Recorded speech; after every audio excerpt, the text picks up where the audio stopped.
दोस्तों, अगर आप भी रोहित और गिल को एक शानदार खिलाड़ी मानते हो तो वीडियो को लाइक करना नहीं भूलिएगा। दोस्तों, सेमीफाइनल में फिर गरजा शुभमन गिल का बल्ला। छक्कों चौकों की झड़ी लगाते हुए छुड़ा दिए मुंबई के पसीने।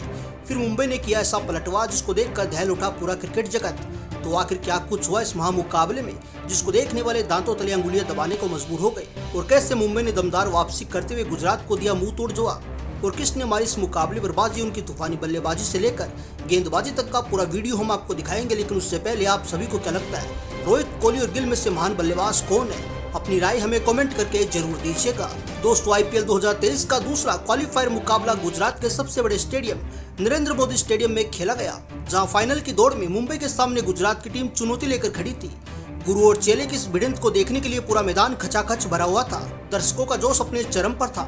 इस मुकाबले में मुंबई ने टॉस जीतकर पहले गेंदबाजी करने का फैसला किया, लेकिन रोहित का यह फैसला उन्हें खून के आंसू रोने को मजबूर कर देगा, इस बात का अंदाजा रोहित को बिल्कुल भी नहीं था। ऐसे में गुजरात को तूफानी शुरुआत दिलाने के इरादे से एक बार फिर गिल के साथ रिद्धिमान शाह मैदान पर आते हैं। इन दोनों को रोकना रोहित के लिए सबसे बड़ी चुनौती थी। ऐसे में उनके गेंदबाजों ने पहले ओवर से इन दोनों ही बल्लेबाजों को बांधा रखा।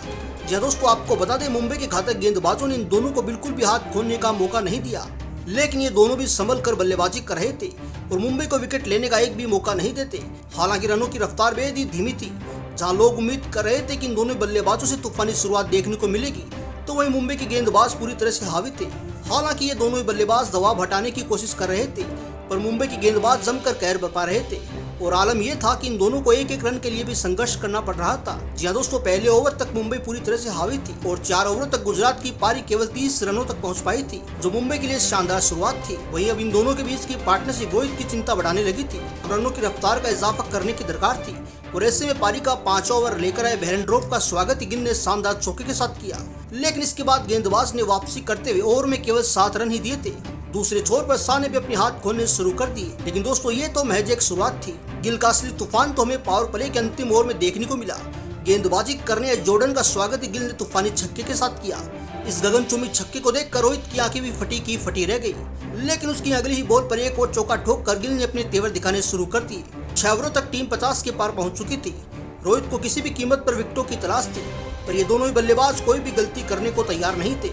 ऐसे में रोहित ने पीयूष चावला के हाथों में बॉल थमाई, और चावला के कंधों पर अपनी टीम को विकेट दिलाने की जिम्मेदारी थी, और चावला ने किसी को निराश नहीं किया, और आते ही चावला ने शाह को 18 के स्कोर पर चलता कर दिया। उनके आउट होने के बाद साई सुदर्शन मैदान पर आते हैं, और उन्होंने गिल के साथ मिलकर पारी को आगे बढ़ाना शुरू किया। पारी का 9वां ओवर लेकर आए पीयूष चावला का स्वागत ही साई सुदर्शन ने शानदार चौके के साथ किया, तो वहीं गिल ने भी अंतिम बॉल पर एक तूफानी छक्का ठोककर सबको हैरान कर दिया। इन दोनों ने अपनी तूफानी बल्लेबाजी के दम पर अपनी टीम को 9 ओवरों तक 80 के पार पहुंचा दिया था, और देखते देखते गिल ने अपना अर्धशतक पूरा कर लिया, और ये दोनों ही बल्लेबाज जमकर कहर बरपा रहे थे। और देखते देखते 16 ओवरों तक गुजरात की टीम 186 रनों तक पहुंच चुकी थी।